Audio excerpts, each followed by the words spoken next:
Finalmente a Persona saiu, depois de tantos anos, deu falando nas redes sociais que ia sair, tô fazendo, finalmente saiu, finalmente estreou, já tá disponível para comprar no site. E aqui nesse vídeo eu vou falar um pouco sobre o oráculo de modo geral, mostrar o meu processo de confecção, porque todo o projeto foi feito à mão, salvo as impressões de livro que foi mandado para gráfica e tal, mas fui eu que fiz tudo, né? E aqui nesse vídeo vai ser o ponto onde eu vou concentrar todas as informações pertinentes sobre esse projeto. Persona é um baralho de 20 cartas, criado para identificar pessoas, aspectos da sua personalidade e os eventos que afetam a sua jornada pessoal. Ele pode ser usado sozinho ou como complemento na leitura do tarô ou outros oráculos. Cada carta é um personagem, baseado nos signos do zodíaco, na verdade baseado nos astros que estão representados na astrologia, e eu incluí também a influência da Terra. O Persona regular e a versão miniatura deles estão disponíveis para compra no meu site, tainarrei.com, e eu criei todo esse projeto sozinha. Nesse vídeo eu vou contar de onde veio a ideia, como foi o processo de confecção das cartas, e no final eu vou explicar o significado de cada carta. Aqui eu vou dividir esse vídeo em capítulos para que você possa avançar e voltar para o ponto que mais te interessa. Eu pretendo deixar isso aqui como material de consulta também, né? E aí, se no final do vídeo você ficar com vontade de levar o oráculo para casa, eu vou deixar o link na descrição, que aí você pode visitar a loja online e comprar o seu. O frete é grátis para todo o Brasil. Agora vamos lá pro vídeo. Talvez começar falando um pouco do conceito do oráculo. Persona surgiu de um interesse particular que eu tenho por astrologia e com a minha prática em tarô. Eu conheci num vídeo que eu falo sobre astrologia, sobre como usar astrologia e outras práticas esotéricas para soltar a criatividade. Eu mencionei como eu entrei nesse universo, né? Como eu conheci isso, que foi através de um amigo, o Matheus. E ele me introduziu ao tarô, porque ele fez leituras para mim, e eu achei tão mágico, achei tão extraordinário. Eu não entendia nada, né, de tarô até então.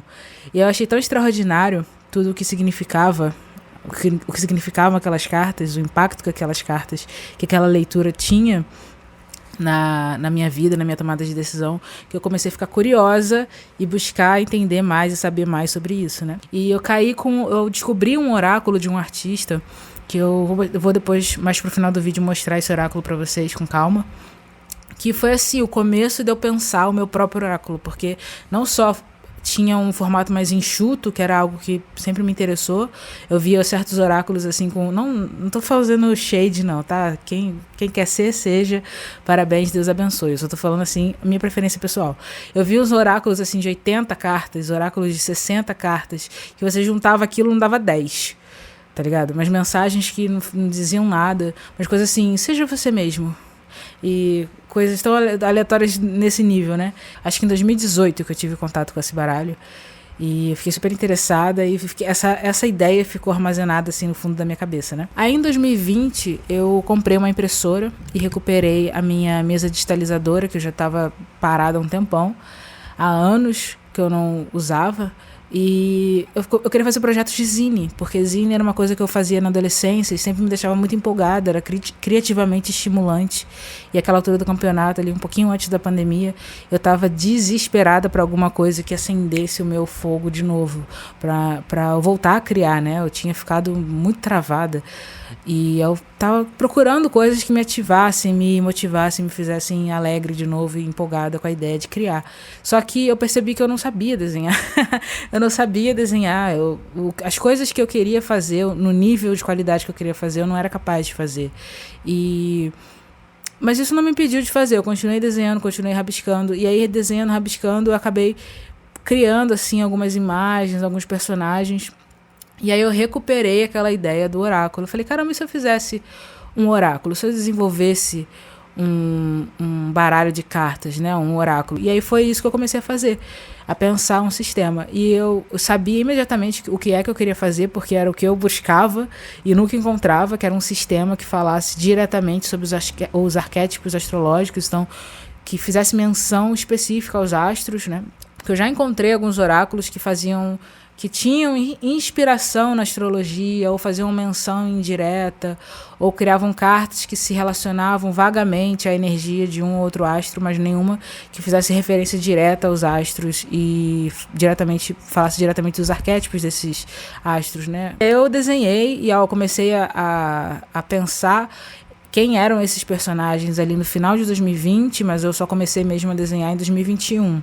2021 foi quando eu defini os nomes das cartas, quem eram os personagens, que energia que eles traziam. E aí foi quando eu comecei a desenhá-los, né? Desenhar esses rostos. Eu desenho de memória, eu pego referências de pouquíssimas coisas, assim, referência de, sei lá, do cigarro na boca, referência da língua pendurada, mas de resto eu pego o papel em branco, no caso, o arquivo em branco do Photoshop, e eu vou desenhando de cabeça, né? Eu vou descobrindo o rosto ali no papel. No final de 2022, eu já não era mais a mesma pessoa que eu era no início de 2021. Tanto as intenções que eu tinha com o baralho, o modo como eu queria fazer aquilo acontecer, como as minhas habilidades com aquela linguagem, né? Com desenho. Eu já tinha aprendido algumas coisas, já tinha aprendido como fazer o desenho funcionar para mim. Tinha aprendido algumas técnicas. Então, no final de 2022, o meu traço já estava totalmente diferente. Para começar, as cartas estavam muito inconsistentes, assim, porque as cartas que eu comecei desenhando primeiro, elas estavam num estilo, com um tipo, né, de desenho. E as cartas que eu estava desenhando no final, elas estavam, tipo, parecia que tinham sido feitas por outra pessoa. Então, eu falei, primeiro que tá assim, né, inconsistente, eu não posso botar isso na rua desse jeito. E segundo, que eu realmente achava que eu tinha aprendido coisas que podiam tornar aquelas imagens melhores, tornar aqueles rostos tipo, mais fáceis das pessoas se conectarem, né? Uma coisa mais limpa, mais bonita. E eu falei, não posso aceitar do jeito que tá. E aí no final de 2022, eu joguei tudo fora, depois de já ter desenhado tudo, e desenhei de novo. Mas um lance de você usar um oráculo, estabelecer uma relação com o oráculo, é você deixar a sua intuição falar, você realmente permitir que as associações funcionem, cheguem para você não se inibir. Então, por exemplo, você vê essa carta virtuosa, e aí você, olhando o rosto dessa mulher, ela pode te lembrar alguém que você já conhece. Ela pode te lembrar uma pessoa com quem você já trabalhou, com quem você já conviveu, alguém da sua família. Ela pode lembrar você, a você mesmo, tá ligado? Ela pode trazer certas associações, certas referências, talvez o modo como o cabelo tá arrumado, a roupa, a expressão facial, essas coisas vão te contar uma história. E você precisa também ter um pouco de estar à vontade com esse processo de livre associação, estar à vontade em se conectar com a sua intuição, em pensar em termos menos racionais, não sei se racionais, mas tipo, isso aqui não é, quando você tá lendo um oráculo, você não tá tentando ter as respostas certas, é isso que eu tô querendo dizer, né? Você não tá num teste, numa prova do Enem, que você tem que ter a resposta certa. Não é isso. Eu preciso ler essa carta dessa forma, porque é isso que o livro diz. Por isso que até quando eu me refiro ao livro guia, não são interpretações, são sugestões de interpretação, né, que o livro guia traz. Porque é isso, uma sugestão. No fim das contas, você vai carregar suas próprias associações, as próprias coisas que você pensa em relação a isso quando você vê. E isso é a coisa, talvez, a mais importante para você ser capaz de se conectar com o baralho e conseguir extrair boas leituras dele, né? E eu acho interessante como esse baralho que eu criei consegue te dá muitos caminhos, né? Muitas possibilidades diferentes, mas ao mesmo tempo, como usa símbolos já muito conhecidos, que são símbolos astrológicos, ninguém fica realmente perdido, né? Você tem essa carta aqui, Graça. É Júpiter. Você está falando do lado luminoso de Júpiter. Então, eu não tem segredo, não tô tipo assim, não, a graça, que não sei o quê. É Júpiter, é Júpiter. E se você sabe alguma coisa sobre Júpiter, sobre astrologia, a influência de Júpiter, você sabe já muita coisa sobre esse personagem. Mas esse personagem não é só Júpiter, esse personagem também é o nome da carta, Graça, que você pode associar àquela cortesia, né? Coisas de graça, ao perdão que você recebe por algo que você fez. A carta também é a expressão desse personagem, esse personagem que é mais robusto, que tem essa expressão, parece que ele tá chapado, né? Parece que tá... Sabe? Então tudo isso é a carta. Você não precisa saber que é Júpiter, você não precisa entender de astrologia para conseguir ter uma boa relação com a carta, mas se você entende, você já já tem facilidade para saber de onde partir. Mas tudo inclui, né? Tudo entra na dança, tudo entra na interpretação. E eu acho que conseguir estabelecer um ponto comum é importante. Por isso que eu achei importante não deixar nada nebuloso. Mas é isso, tem muitos caminhos, muitas possibilidades para onde você pode ir com isso. Agora, falando da confecção das cartas, né? Que eu acho que é o que mais desperta interesse naquelas pessoas que tem também essa tendência a fazer as coisas por si mesmo e tem vontade de fazer um projeto similar. Porque rapaz, é difícil. Aqui no Brasil é difícil. Essas cartas assim, né? Ó, você vê aqui o baralho. Você vê assim, né? Esse baralho, isso aqui você não consegue uma empresa para fazer isso. Por quê? Porque as empresas que fazem cartas, que fazem baralhos, elas não fazem a certa quantidade, como é que diz? A tiragem, né? A tiragem é muito baixa. E também tem, não é só a questão da tiragem de baralhos, mas é o tamanho dos baralhos, o material. Isso aqui é um papel couché, 300 gramas. Papel couché é um papel com uma textura bem mais suave, mais macia do que o ofício. E ele permite um acabamento laminado também, que faz com que as cartas durem bastante tempo, que a imagem fique preservada por bastante tempo. E o 300 gramas é uma gramatura para o couché que faz com que ele fique mais grossinho, então ele não vai desmanchar, né?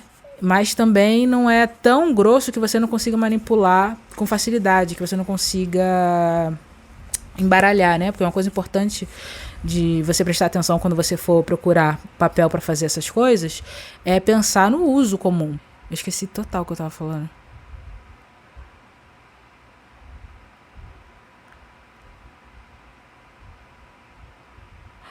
Cara, eu esqueci. Ah, tá, lembrei.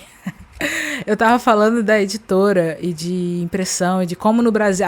que no Brasil é difícil você encontrar um lugar que imprima. Tipo assim, é praticamente impossível você encontrar um lugar que imprima com uma tiragem flexível, porque os caras geralmente pedem pra você fazer uma tiragem de 300 baralhos. E aí o material, você também não tem controle do material, você não tem controle do tamanho das cartas. Então eu falei assim, vai a merda, eu não vou me sujeitar às amarras do sistema. Eu vou criar o meu próprio caminho e foi o que eu fiz. Eu comecei a pesquisar e descobri que sim, dava para fazer por conta própria. Exigia um pouco de trabalho, mas dava para fazer. Então, aí eu fiz isso, e aí tive esse trabalho de cortar cada uma das cartas. Então, foram... são 20 cartas em cada baralho, e cada carta tem também uma carta de apresentação, que é uma cartinha com um descritivozinho e a interpretação, para caso você não esteja com o seu livro, você ainda assim consegue entender o que essas cartas, a que essas cartas se referem. E também... então, foi assim, 21 cartas, né? E aí eu cheguei também a imprimir uma outra carta que eu tive que refazer.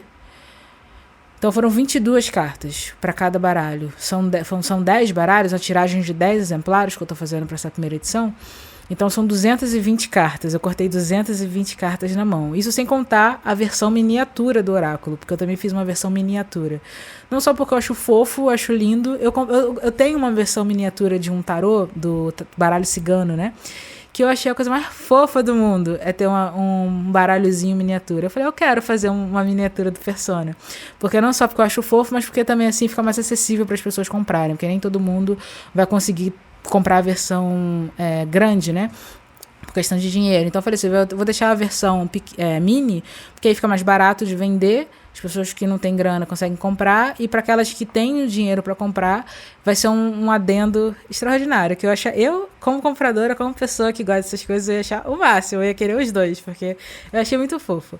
Então, mas tirando as cartas do Oráculo Mini, foram 220 cartas que eu cortei na mão. Então, assim, ó, o bichinha botou a mãozinha para trabalhar. E eu também fiquei impressionada com a minha habilidade em fazer isso, porque é um trabalhinho de corno, viu? É um trabalhinho que até machuca um pouco, fez calo na minha mão fazendo isso. Mas, como eu disse, com amor você faz tudo e fica muito bom, e eu também adorei. Quem vê até pensa que foi com máquina, que foi com silhuete, não diz que foi à mão. Então, isso me deixou muito feliz também, muito empolgada em apresentar o projeto para vocês, e me deixa segura, né, de apresentar o projeto para vocês, porque eu vi que foi tudo feito com muito carinho, muito envolvimento meu, mas também com muito profissionalismo. Um comentário que os meus amigos mais próximos, que já tiveram acesso ao projeto, fazem caramba, como ficou profissional. E eu acho que isso é uma das coisas que me deixa segura, confiante de botar o projeto no mundo, porque eu também acho que ficou tudo com um acabamento muito profissional. Aí o que eu descobri, pesquisando muito e tudo? Que tem um site muito legal, que é Template. Esqueci o nome do site, mas eu vou botar aqui para vocês verem. É um site que, assim, você pode criar modelo de qualquer tipo de caixa, de qualquer formato. E aí você imprime esse modelo e aí você pode cortar a partir desse modelo, né? Só que tem uma questão, né?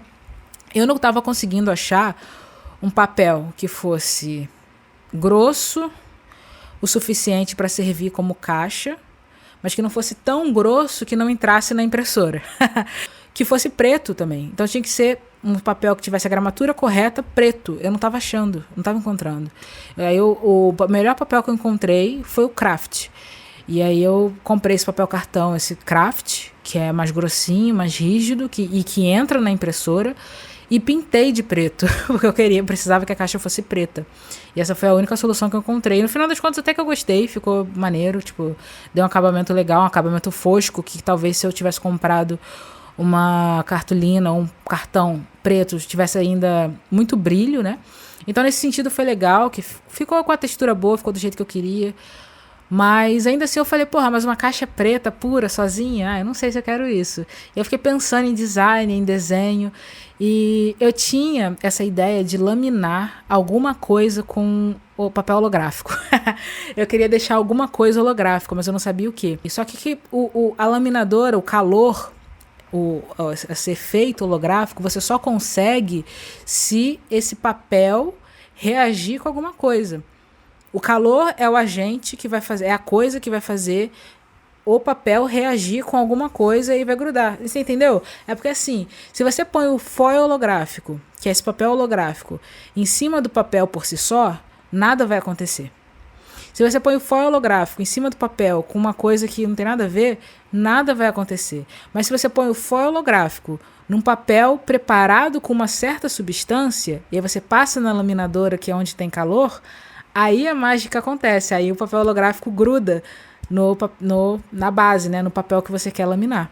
Só que o que é essa substância que reage? Eu descobri que o toner reage com o papel holográfico. Só que eu não tenho impressora de toner. A minha impressora é jato de tinta. Eu teria que ter uma impressora laser para fazer isso. Eu falei, eu não vou comprar uma impressora laser só para fazer isso. Tipo, é muito caro e não faz o menor sentido esse investimento.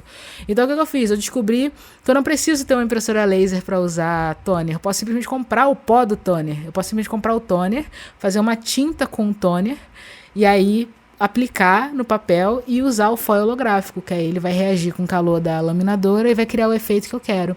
Então eu fiquei muito feliz de ter esse momento eureka. E eu descobri isso pesquisando, de enxerido. Aí eu gostei do estilo, eu gostei do fato de que cada caixa tem a sua própria característica, seu próprio padrão.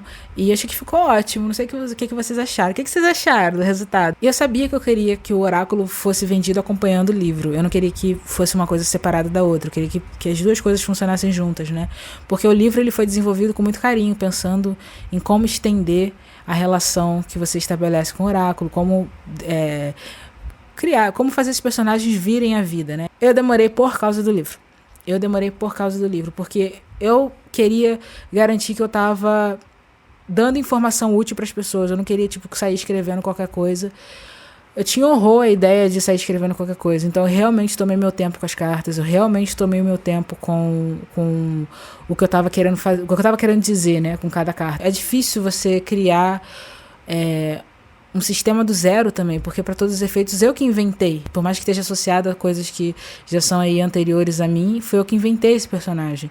E é um estereótipo que existe, mas foi eu que inventei o personagem, então eu posso dizer que ele é o que eu quiser, mas eu não queria simplesmente dizer que ele é o que eu quiser, mas queria dizer que ele é o que ele é, e para isso eu precisava descobrir esse personagem, precisava ter uma relação com esse personagem, e leva tempo. Pra mim levou tempo para eu estabelecer uma relação com os personagens, para entender quem eles são e poder assim dar voz para eles e dizer o que eles são, né?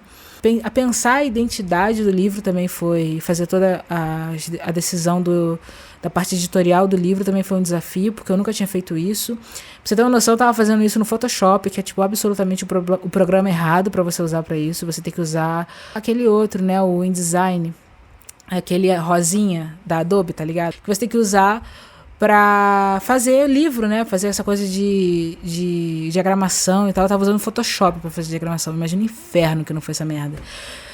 Quem conhece, quem sabe do que eu tô falando, sabe do que eu tô falando. Foi um inferno fazer essa merda. Mas eu venci, eu consegui. Fui tomando decisões melhores à medida que eu ia pensando melhor o oráculo. E eu cheguei nessa capa que é a que eu mais gosto, que eu acho legal. E valeu a pena tomar o meu tempo. Porque talvez se eu tivesse feito correndo, eu teria feito uma outra capa mais feia e escrito coisas mais idiotas e os contos não seriam tão legais. Talvez nem existisse conto. E então acho que valeu a pena tomar o meu tempo para desenvolver esse livro, para que ele possa funcionar como um guia mesmo, porque essa é a ideia, que seja um livro guia. Então eu falei, eu quero que esse oráculo, esse baralho e o livro vão juntos. Só que tipo, eu fiquei pensando, eu vou botar ele solto numa caixa? Não, eu vou botar dentro de uma sacolinha bonitinha. E a sacolinha eu fui também correr atrás de como fazer, de como estampar. Pensei em bordar, mas aí eu achei que não ficaria muito legal pro que eu tava pensando. E aí eu cheguei à conclusão de que eu achava que funcionava melhor se eu estampasse dessa forma, né? Com DTF, se eu não me engano o nome desse tipo de estampa. E essa estampa, tem vários lugares que você pode comprar. Provavelmente tem uma gráfica perto da sua casa que faz isso. Você manda o arquivo pros caras, eles imprimem uma folha para você. E aí você pode usar um ferro de passar, você pode usar uma prensa, qualquer coisa que faça calor para fixar essa estampa no tecido que você quiser, né? Inclusive, isso até me deu ideia de fazer coisas muito legais, assim, com camiseta, com outro tipo de vestimenta, que provavelmente na loja, no meu site, eu vou disponibilizar alguma coisa do tipo até o final do ano, porque eu fiquei muito curiosa para ver como que isso funciona com o vestiário, né? Com vestuário. Porque foi muito simples de usar nas sacolas. As sacolas são feitas de algodão, receberam muito bem essa estampa, e esse que eu tô mostrando no vídeo é um teste. As que vão ser vendidas não ficaram assim falhadinhas não, elas ficaram bonitinhas, mas eu achei muito legal assim, quão simples foi fazer, né, e o resultado muito bom. Então com certeza eu vou no futuro fazer outros projetos que envolvem esse tipo de material, porque eu acho que ficou com um resultado bem maneiro, e tem muitas possibilidades aí que você pode brincar, né? Agora, quero dedicar um tempinho para falar sobre as cartas, sobre os personagens. Então, eu quero garantir que eu vou deixar informação suficiente. Quero discorrer um pouquinho sobre cada personagem antes de ir embora. Então, eu vou começar com a Virtuosa. A Virtuosa é uma carta que está associada ao Sol. E ela fala de uma pessoa que é excelente em algo. Ela não só é excelente em algo, mas ela usa essa virtude para o bem. Ela se sente melhor quando ela está servindo a outras pessoas, sendo útil para outras pessoas. Ela é muito boa naquilo que faz, ela domina as coisas que faz, o campo de conhecimento dela, né? Mas ela não se coloca num pedestal, ela está trabalhando junto com as outras pessoas, né? Lado a lado. É a pessoa que tá, tipo assim, arregaça a manga e vai fazer o serviço sujo, é a pessoa que vai trabalhar com os mendigos na rua, dando sopa pros mendigos, essas coisas, né?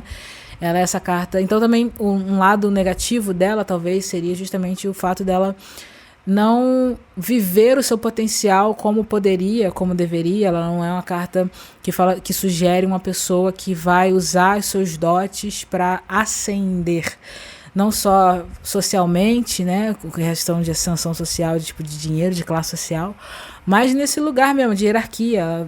Ela respeita a hierarquia, ela tem noção de hierarquia, mas ela não necessariamente vai ser uma pessoa que vai se colocar acima dos outros, né? Enfim, é uma carta de uma pessoa que é bem intencionada, mas que talvez não seja a pessoa mais ambiciosa. Talvez a ambição dela seja justamente em servir os outros e ser muito boa nisso, né? Aí você tem a Glória. Glória é a carta 2 e é a carta que se refere também ao Sol, ao lado do Sol que tem mais a ver com vaidade, com a reputação, né, que ela constrói junto aos seus. Então, enquanto a Virtuosa tem uma questão assim de ser útil e de ser muito boa, muito competente, Glória tem a questão de ser reconhecida, de ser validada, né? Então é um personagem que ele tem essa coisa de transformar os recursos em coisas produtivas, coisas boas. É o cara que vai fazer lucro, é o cara que vai vencer, é o cara que vai tá sempre nesse pique de tipo criar o melhor, não acumular, mas tipo assim, criar as melhores possibilidades possíveis para ele mesmo, para que ele possa ter essas coisas que validem o sucesso dele, né? Ele vai conquistar essas coisas para validar a competência dele, o sucesso dele, ser visto por outras pessoas, ser admirado por outras pessoas. E todo o sucesso dele vem justamente do contato com outra pessoa, diretamente do contato com outra pessoa. Então, se você fala de um empresário, você vai estar falando de um empresário que vai fazer um trabalho de vendedor, que vai lidar com pessoas, ou um trabalho de atendimento, alguma coisa que tem relacionada a serviço, sabe? Que é uma coisa que, o sucesso dele vem de coisas que lidam diretamente com a pessoa, né? A carta da noiva, carta número 3, associada à lua, de uma mulher prometida, uma mulher que vai se casar. E ela fantasia sobre essa vida de casada, fantasia sobre a noite de núpcias. Ela está nesse período de transição, né? O casamento, o noivado marca esse período de transição. Ela vai deixar de ser uma senhorita, vai se tornar uma senhora, deixar de ser uma moça, vai se tornar uma mulher. E a carta fala sobre isso, sobre transição, sobre mudança, sobre graduação, sobre gestação. Fala também sobre intimidade, sobre como você... sobre você ser virgem, você ser pura, você ser inocente e ter essa intimidade violada também, porque também tem essa coisa, a carta ela pode, se você ler com reverso, então assim, a carta sim e a carta reversa, então você pode tirar um significado negativo ou positivo, né? A noiva reversa, por exemplo, seria violação de intimidade, violação do lar, né? Você está falando também de algo que foi prometido a você e não é mais, sabe? Algo que você achava que era seu, mas foi tomado de você. Fala muito de intimidade, de coisas que estão ali no seio do lar, dentro da relação entre duas pessoas. E, enfim, a personagem vai se referir a tudo relacionado a isso. Satélite, que também se refere à Lua, é a carta 4, vai falar daquela pessoa que gravita em torno de você. É tudo isso que a noiva só que sem correspondência, sabe? Enquanto a noiva, ela estabelece essa intimidade com alguém, satélite acha que tem essa intimidade com alguém, mas essa pessoa não corresponde a isso. Então, a satélite fala de uma carta que gravita em torno das coisas, que tem um certo nível de nervosismo, assim, justamente por não ser correspondido, então fica tentando compensar muito. Também tem a ver com pessoas que acompanham muito de perto outra pessoa, então pode sugerir, por exemplo, coisas de copycat, sabe aquela pessoa que fica imitando tudo que você faz? Então, o satélite também se refere, esse personagem também se refere a esse tipo de pessoa. Também tem uma dificuldade em ter foco nas coisas que estão ali na mão, na tarefa que está na sua mão. Uma pessoa que tem dificuldade em performar tarefas que para outras pessoas são simples, pessoa que não lida muito bem com o estresse, pessoa que não tem muita habilidade de fazer coisas que exigem atenção. A carta número 5 é a denúncia, se refere a Urano. Esse personagem é um contestador, é um rebelde que acredita que a sua causa é super importante, né? Ele não é um rebelde sem causa, ele é rebelde, mas ele é do contra, ele se rebela contra tudo. E essa carta ela também está associada, a denúncia está associada a coisas que vêm à tona, coisas que precisam vir à tona, né? Então, se você está falando de, por exemplo, uma injustiça que é trazida para a luz, né? Que é revelada, você está falando de, por exemplo, uma traição que a pessoa que está sendo traída vai descobrir, mas necessariamente essa revelação ela causa uma ruptura no modo como as coisas estavam acontecendo. Então a denúncia ela cria um racha, ela vai interferir no modo como as coisas estavam acontecendo. A denúncia sugere que você não vai descobrir. Tem outras cartas para sugerirem isso. Talvez noiva, por exemplo, possa te indicar que você está sendo traída e você descobre, né? Mas denúncia fala necessariamente de uma pessoa entrando em contato com você e te contando, sabe? Alguém ativamente te contando isso. Pode ser até que seja um detetive particular que você contratou, mas a denúncia sugere que vai ser uma pessoa que vai ser porta-voz dessa revelação, dessa notícia, né? Porque denúncia também é um cara que toma essas atitudes assim, meio impulsivas, meio radicais, de sair de casa, porque eu não aguento mais ter que lidar com vocês, sai de casa, ou rompe com a comunidade, rompe com um modo de fazer as coisas. Estava ali, por exemplo, fazendo, sei lá, o cara meditava todo dia, vegano, e comia tudo orgânico, e do nada começa a comer carne e sai pra beber, tá ligado? É uma pessoa que vai mudar as coisas muito radicalmente também. O crente, que é a carta 6, e também se refere a Urano, fala muito sobre pessoa que é absolutamente comprometida com uma causa. Ela se envolve completamente com uma causa. E tem um aspecto similar, né, ao do Denúncia, que também é um cara ativista, que se envolve com causas, mas o crente ele faz isso de uma forma menos idealista e mais no sentido assim de... eu preciso disso para viver. Então ele vai por vezes se associar a causas que nem são assim realmente verdade, mas oferecem um conforto de pretender resolver todos os problemas do mundo, né? Então você está falando aí de seita, de religião, você está falando de pseudociência, você está falando de tudo que tipo pretende resolver todas as questões da vida, todas as dúvidas que você tem. É o governo, é o governo conspirando contra você.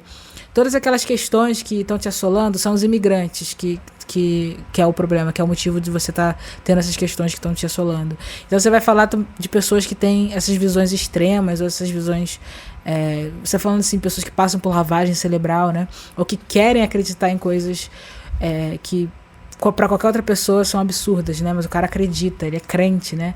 E porque ele precisa de uma causa para viver, ele precisa de um sentido para viver. Isso não vai ser uma coisa benigna, pode ser uma coisa maligna, não importa, mas ele precisa de algo, de um sentido. E aí a carta 7 é a graça, que está relacionada a Júpiter. Graça se refere à abundância, se refere a você receber perdão das pessoas, você receber benesse, brindes, presentes, você receber patrocínio, mas também pode ser uma coisa não positiva, negativa, que é você viver às custas de outra pessoa, né?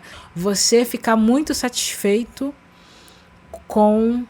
muito confortável vivendo de, por exemplo, auxílio de governo ou trabalhando com um salário baixo, porque também é uma carta de uma pessoa que é grata, saca? É uma pessoa que fica satisfeita com pouco, fica feliz com o que tem. Então, a carta esse personagem, por exemplo, se tudo que você pode dar é um palito de dente pra ele vai falar, pô, cara, que palito de dente maneiro, caramba, nossa, muito obrigado, realmente estava com uma coisa no meu dente, saca? Ele vai ficar agradecido e feliz com tudo. Então também corre o risco de ficar acomodado. Uma carta de uma pessoa que tem muitos amigos, mas que talvez não estabeleça uma conexão tão íntima com eles. É uma carta de uma pessoa que tem vários recursos à sua disposição, mas que talvez não saiba usá-los da melhor forma. É uma carta de uma pessoa que tem muita abundância, mas talvez tenha dificuldade de ter moderação. Então é uma carta de beber demais, comer demais, de uma pessoa que mas que de toda forma é uma pessoa muito sortuda, que tem muita coisa vindo no seu caminho. Carta de abundância. Falando também de Júpiter, tem Mago. Mago é a carta 8, que fala de um cara que assim, nossa, sensacional. Aquele cara super carismático que ele pode ser um filho da puta. Ele pode ser um cara assim, que você fala, cara, esse cara é um filho da puta, mas ele é muito legal. Ele é um cara irresistível. Você não tem como resistir. Então ele vai ser um cara que é o melhor para desarmar as pessoas, né? Mas ele não é malicioso, ele é um pouco assim, tipo, loreteiro, cheio de historinha, cheio de papinho, mas ele não é malicioso. Ele quer criar um impacto positivo para a comunidade que ele está envolvido, ele quer ser um impacto positivo na vida das pessoas, e ele não vai medir esforços para isso também, mas é muito por um senso de dever próprio, uma coisa até uma vaidade própria, né? Porque ele sente que ele é o cara que está destinado a fazer isso, ele é o cara que é capaz de fazer isso, e ele é mesmo, porque ele tem um potencial de fazer coisas incríveis, transformar o que ele tem à disposição dele no que ele quiser. Então esse mago, né, ele tem realmente a capacidade de fazer as coisas extraordinárias. Não é blefe, não é ilusão, não é vaidade. Ele realmente é esse cara. E ele sabe disso. E ele não é tímido em dizer para você que ele é esse cara. Mas ele fala isso com tanto charme. Então também é uma carta que se refere à sua capacidade de falar em público, de influenciar pessoas, sua capacidade de encantar as pessoas com o discurso, encantar as pessoas com as suas ideias, sua capacidade de transformar uma situação que não é ideal em algo que vai funcionar a seu favor. E que também se refere a algumas práticas esotéricas, espirituais, né, de medicina alternativa, essas coisas. E aí a gente tem a carta 9, que é a Ritmo, que se refere a Mercúrio. Ritmo fala sobre um performer, um entertainer, um artista, um cientista maluco, uma pessoa que vive de experimentação, que vive da reação das outras pessoas e de improvisar a partir dessa reação. É um personagem que é vivo. Ele não decidiu o que ele é, definiu o que ele é e acabou. Ele é vivo, ele muda. Fala muito também de uma pessoa assim, muito teatral, muito artística, muito envolvida com esse aspecto performático da vida, né? Ele sabe que todo mundo tá performando alguma coisa. A diferença é que ele não tem vergonha de mostrar ali o ensaio ou de mostrar os erros, né? Ele não tem vergonha de derrubar a quarta parede, sabe? Ele tá à vontade, se construindo na frente dos outros. Ele tá à vontade vivendo essa vida assim, constante, né? Então também por isso também que fala do cientista maluco, que é o cara que sabe que o erro significa que ele está no caminho certo, né? Que ele está errando, e isso é que vai mostrar que ele está eliminando o que não funciona.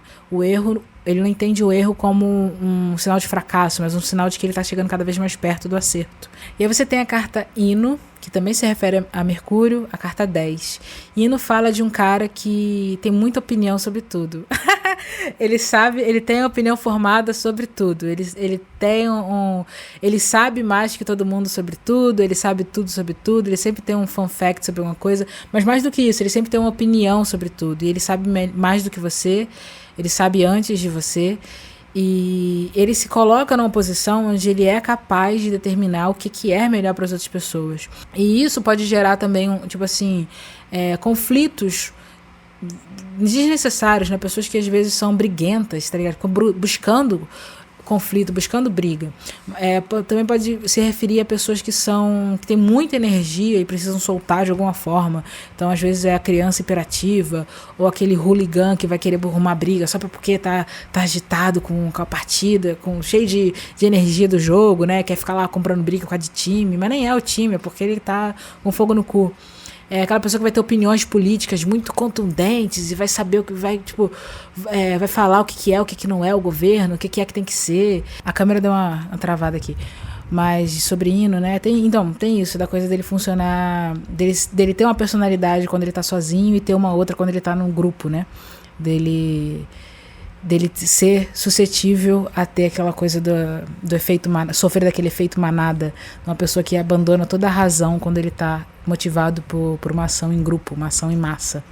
E aí a gente tem Vênus, a gente tem a carta Artesão, a carta 11. Vênus, Artesão fala sobre uma pessoa que respeita muito o seu nome de família, que respeita muito a tradição, aquilo que é tradicional, o que é elegante, o que é refinado, o que é old school. Ele adere a certas etiquetas, né?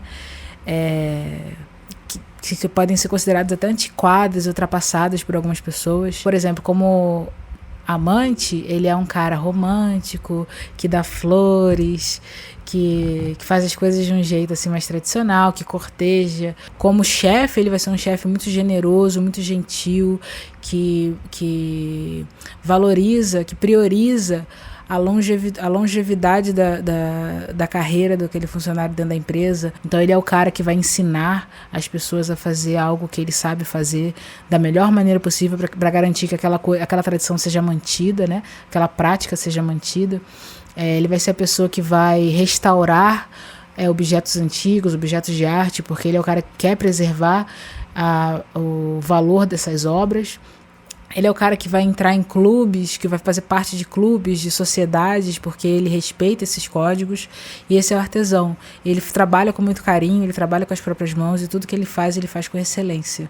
A carta Delícia é a carta 12, que também se refere a Vênus. E ela também gosta das coisas boas, ela também gosta das coisas que são refinadas, mas ela não está disposta a trabalhar por isso. Ela quer usurpar isso das outras pessoas, e ela também não é nem luxo, é uma questão de ela gosta das coisas boas, mas num sentido mais hedonista da palavra, né? Ela gosta do prazer, mas não do prazer das coisas finas, mas do prazer imediato. Então ela vai falar também muito de explorar os sentidos, principalmente quando se refere a coisas relacionadas a sexo, relacionadas a atividades que tem certo, assim, uma coisa que libera uma adrenalina, sabe? Uso de substâncias entorpecentes que vão alterar a consciência, vão alterar o modo como você sente as coisas, né? Tudo que explora, que extrapola os sentidos, a Delícia está interessada. Não é o tipo de pessoa que você vai confiar uma tarefa importante. É uma pessoa que acaba não priorizando conquistar coisas, porque ela vai estar sempre conquistar algo por si. Ela vai estar sempre, então, é uma carta, por exemplo, que se refere a pessoas que são folgadas, que vão se encostar em você, ocupar um espaço e ali ficar e se recusar a sair.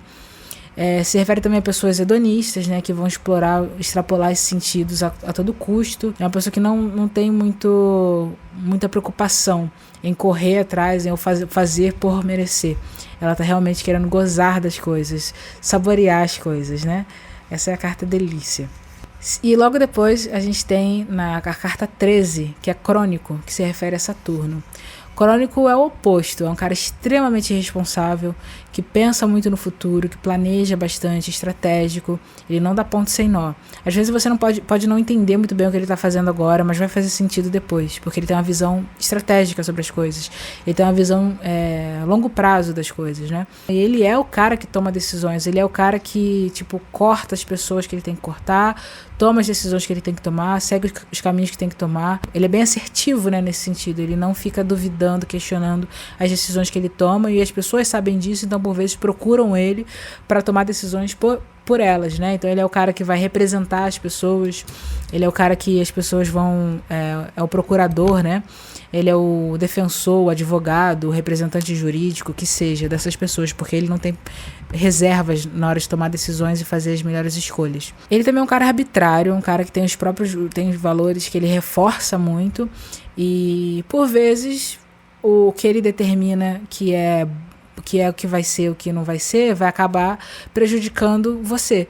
Você vai ser o cara que vai dançar nisso daí, né? E você pode achar injusto, pode achar que não é uma decisão correta, ou que o que está acontecendo não é o certo, mas não é uma questão de certo ou errado, é uma questão do que é necessário, o que não é necessário, o que deve ser feito agora ou não. Mas pode ficar tranquilo que existe um motivo para isso. A longo prazo isso vai fazer sentido. Ele é um personagem que está preocupado em registrar as coisas oficialmente, né? Então você fala, por exemplo, de um autor, não é um autor que vai simplesmente publicar o seu texto na internet, ele quer publicar o livro numa editora grande, né? Ou quer fazer questão de que aquela publicação ela seja oficial, que ela seja corretinha, né, direitinha. O Crônico é o cara que vai reforçar isso, é o cara que vai reforçar o modo correto de fazer as coisas. Aí você tem a carta 14, que é Marajá. Se você for pensar na relação que Marajá, que também se refere a Saturno, cria com a carta Crônico, você pode pensar que Crônico e Marajá são irmãos. E os dois herdaram um império do pai, que o pai construiu. O Crônico está fazendo todo o possível para que esse império se multiplique, que essa herança seja frutífera e que isso fique de legado para os seus filhos e para os seus netos. Darará. E Marajá, o irmão playboy, que está usando toda a herança para comprar carro e pegar mulher e ficar comprando coisa para todo mundo, fica andando com roupa de marca. Seria o irmão ostentador, né? O lance dele é fazer parecer que ele tem muita coisa, né? Pode ser que ele tenha, pode ser que ele não tenha. Se ele tem, ele vai comprar tudo para todo mundo, vai querer comprar todo mundo. E se ele não tem, ele vai querer passar essa impressão. Então ele é o charlatão, ele é o cara que vai participar de esquema de pirâmide, que vai fazer parecer que ele tá muito melhor sucedido do que ele realmente tá, e vai querer te incluir no jogo, né? Vai querer te incluir nesse sistema. Ele não é aquele tipo de pessoa que assim, eu era feliz e não sabia. Não, ele sabe, ele aproveita, ele goza das coisas da vida, né? Ele, positivamente falando, é um cara que mantém hobbies, mantém atividades que são prazerosas e que de alguma forma entregam alguma coisa positiva para ele. Então, aqueles caras que seguem carreiras que dão dinheiro, por exemplo, mas que mantêm um hábito prazeroso. Então, assim, um engenheiro que pinta, que faz pinturas, sabe? Ele não virou artista, mas ele tá ali conservando aquele hábito, né? Aquele hobby, ele valoriza aquele hobby. Então Marajá também pode se referir a isso. Aí a gente tem a carta 15, Sussurro, que se refere a Netuno. Sussurro fala de uma comunicação com outro mundo, fala de entender as entrelinhas. Eu tô falando aqui uma coisa, eu tô falando as coisas que eu tô falando, mas também tem a minha expressão facial, o tom da minha voz, a empolgação no modo que eu tô falando, as ênfases que eu dou. E isso tudo Sussurro considera. E isso para ela diz tanto quanto as palavras que estão saindo da minha boca, né? Sussurro é a entrelinha, é o significado oculto das coisas, é aquela mensagem que não está muito clara para outras pessoas, né? Sussurro também é fantasia, porque acaba ficando um pouco iludido, é uma pessoa que fica criando fantasias, fica criando uma realidade que por vezes não existe, né? Então é uma carta, por exemplo, de pessoas que fantasiam uma relação com tipo objetos inanimados ou personagem de série, tá ligado? Tipo, a pessoa acha que tem um relacionamento com uma celebridade, que ela tem um crush. Aquelas pessoas que estão andando numa linha muito tênue entre a sanidade e a loucura, sabe? É uma carta que fala sobre você ter um pouco de insanidade mental, ter um pouco de... Você não é uma pessoa que está muito ali, né? Sussurro também é uma carta de uma pessoa que tem uma conexão muito bonita, muito profunda com a natureza, com as coisas simples, com animais também, mas particularmente com a natureza. Então é a carta de uma pessoa que está em contato direto com os elementos, que talvez goste de acampar, por exemplo, uma pessoa que gosta de nadar nua, de fazer rituais da lua, fazer todo tipo de ritual que envolve elementos da natureza. Mas é uma pessoa que é sensível ao clima, sensível aos elementos da natureza, porque ela tem essa conexão com o que é elementar, com o que é essencial, né? Netuno também é a carta 16, que é a carta que tá na capa do livro, que é a capa que tá na sacola, que é a capa que eu usei para representar o persona, que é a sonolenta.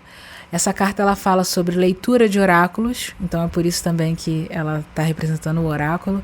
Ela fala sobre interpretação, sobre código, sobre símbolo, ela fala sobre criptografia, ela fala sobre você utilizar as coisas que você tem à sua disposição para chegar à resposta. Então ela fala de você usar as coisas como chave, como caminho para algo, de você usar as cartas para ler o seu destino, de você usar a influência de alguma coisa, de algum corpo, algum elemento para encontrar uma resposta. Então é uma carta assim, de interpretação de sonho, psicanálise. A sonolenta é preocupada em decifrar mensagens. Ela também cria códigos, ela é uma pessoa secretiva também, que guarda segredos, né? Ela guarda não só no sentido de reter, mas de proteger segredos. Mas ela também é a pessoa que investiga e decifra esses segredos. Essas coisas ocultas, práticas ocultas, sonolenta está relacionada a isso. E para quem tem um pouco de dificuldade de entender as coisas nesse termo, você pode pensar em termos de psicologia. Ela então é a pessoa que está tentando decifrar os motivos ocultos de certas ações, né? Ou entender mesmo o que esses símbolos têm a dizer para você. Aí você tem a carta 17, que é automóvel, que é relacionada a Marte, que é a carta de vamos lá, galera, vamos lá, é agora ou nunca. É a carta de sangue no olho, é a carta de pioneirismo, é a carta de ação, é a carta de ir. Não é de pensar, é de ir. E por vezes ele vai atropelando todo mundo. Ele vai atropelando quem estiver na frente. E ele vai sozinho. Ele vai solo, né? É uma carta de tipo assim, eu tô indo, se você quiser, vem me seguindo, vem no meu passo. Não sou eu que tenho que me adaptar ao seu passo, é você que tem que se adaptar ao meu, né? E ele tá disponível para usar isso a serviço das outras pessoas, mas ele não é um cara que vai servir as outras pessoas, né? Igual, por exemplo, Virtuosa é. Ele é um cara que, tipo, ele pode sim usar isso para serviço de outras pessoas, mas ele é principalmente um individualista, uma pessoa que vai fazer aquilo porque ele não tem como não fazer aquilo, ele é esse cara, ele tem essa energia, assim que ele funciona, né? Se ele não tá com o motor ligado, funcionando, ele tá morto. E ele tem uma resistência a pessoas que floreiam muitas coisas, que pensam muito, que fazem muita estratégia, pessoas que ficam com muito papinho, ele tem uma resistência a isso. Então ele, tipo assim, ele não gosta de perder tempo com livros, com teoria, ele quer ir pra prática. Por vezes, isso faz com que ele seja muito precoce, muito impulsivo, mas é o modo como ele faz as coisas moverem, é o modo como ele faz as coisas acontecerem, virem à fruição, realmente ele realiza coisas, né? Ele é esse cara. E aí você tem a outra face de Marte, que é a faísca.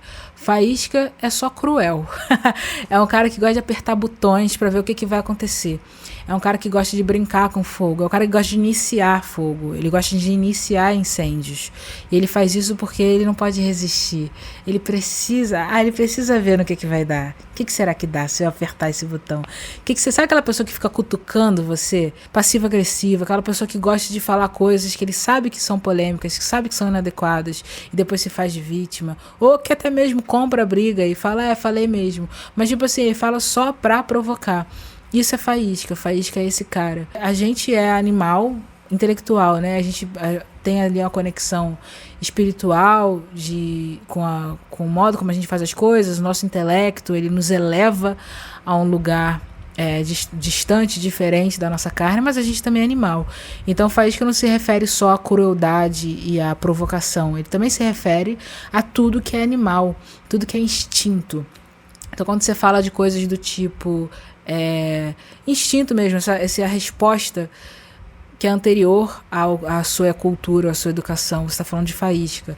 Quando você fala de serviços que exigem força física, violência, por exemplo, trabalhar em matadouro, trabalhar com caça, trabalhar com coisas relacionadas à guerra, polícia, sabe? Trabalhar com sangue, em emergência de hospital, isso tudo se refere a faísca também. Quando você está em contato com facas, em contato com tudo isso que é brutal, né? Ou então em serviços que exigem que você tenha, que você explore esse lado mais animal, mais instintivo, mais brutal, você também está se referindo à faísca. Aí você tem a carta 19, que é rizoma, que se refere à terra. E rizoma fala de criar raiz, de construir herança. Mas é uma herança viva, não é herança como crônico é a herança, que é o bem que vai passar de geração para geração, de uma mão para outra.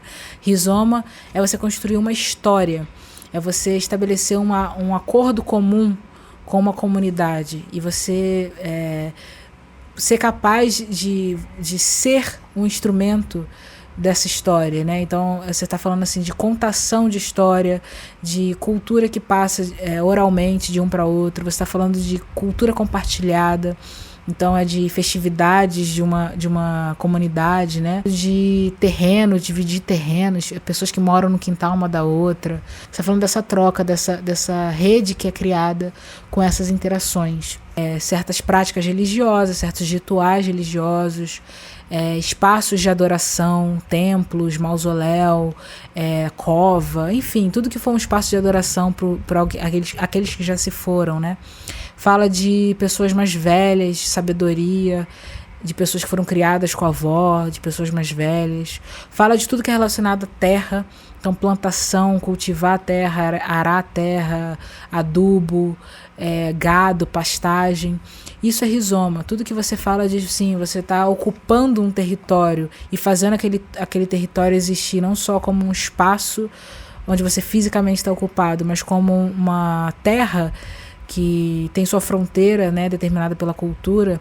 E aquelas pessoas, elas se tornam indivíduos porque eles carregam aquela cultura, né?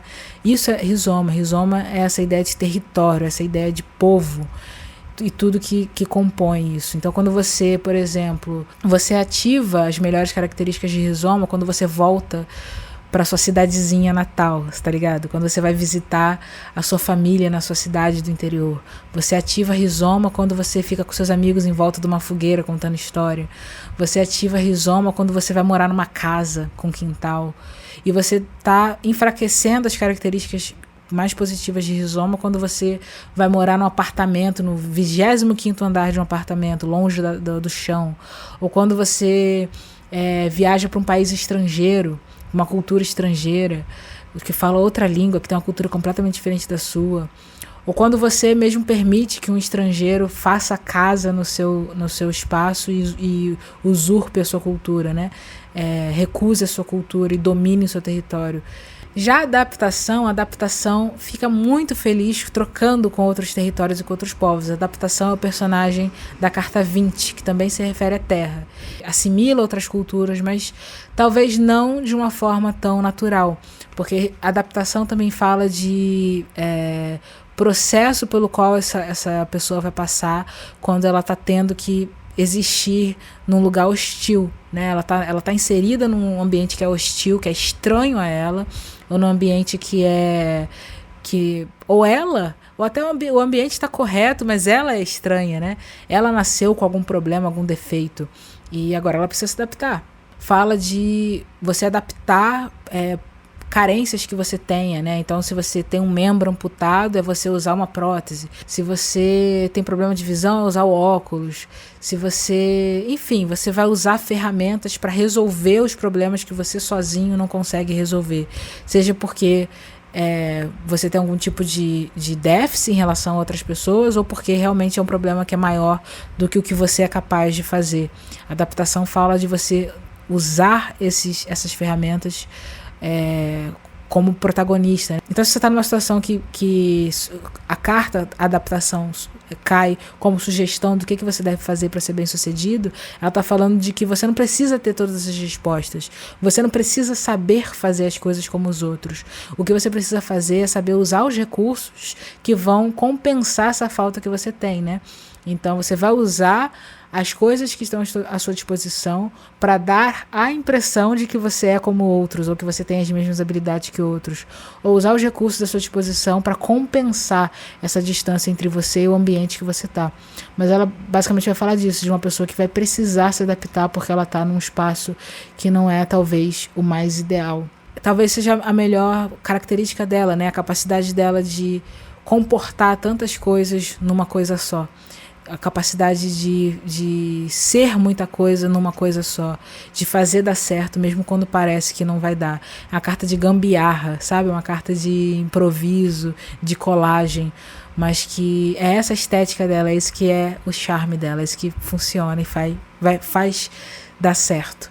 Nossa, esse vídeo foi longo, aí eu falei bastante, eu tô até cansada, já tá amanhecendo, que eu comecei a gravar isso de madrugada, né? Já tá amanhecendo, já tá de manhã.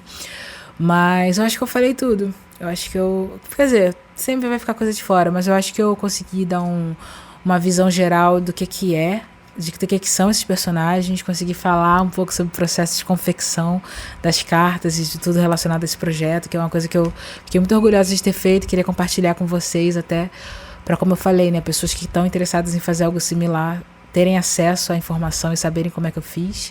E para encerrar o vídeo, eu queria compartilhar uma coisa assim interessante que tem no livro, né? Que é o conto do personagem Sonolenta. Que o conto da personagem Sonolenta eu escrevi de uma forma que é uma passagem, uma viagem por todo o oráculo, todas as cartas, todos os personagens. E é como se a personagem estivesse numa sessão de terapia e ela estivesse contando sobre um sonho que ela teve. No sonho ela assume todas as formas de todos os personagens, né? E só que eu fiquei pensando assim, será que as pessoas vão entender? Será que as pessoas vão entender que é isso que eu quis dizer? Porque eu não queria que ficasse segredo. E aí eu vou apontando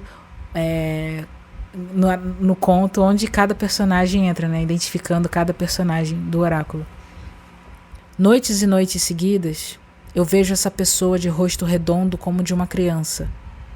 Eu vejo o seu pai, a sua mãe e o seu namorado. Eu capturo sua fala e o relato converte a minha fé. Eu ajusto os meus modos para um estado de paz antes nunca praticado. Ela se espalha e persiste, desembaraça a imagem. Posso ver nitidamente que dança ao redor dos meus medos. Posso sentir o peso do seu corpo e sentir a minha respiração. É como se eu tivesse acordada. Perto demais dos medos, quero abortar o passeio. Mas a pessoa me assegura que o trabalho é necessário. Então ela vaporiza numa nuvem densa, sabor ice strawberry. À medida que inspiro, a pessoa névoa volta numa forma séria e inaugura um espaço que lembra a casa da minha infância. O lugar está repleto de estranhos que usam o mesmo rosto que eu. Ela toca a minha nuca e ajusta a minha postura. Eu encaro uma estranha que usa o mesmo rosto que eu. Eu toco a superfície do espelho com o punho em pleno movimento. Ela alcança um caco e começa a me atacar. Eu morro e me recolho para dentro da terra. Eu corro a mesma distância em direção ao céu e ao inferno. Florescem eu e a pessoa, 2 ramos num mesmo tronco. Enfim, é isso. Obrigada e beijo. Até mais. Tchau, até o próximo vídeo.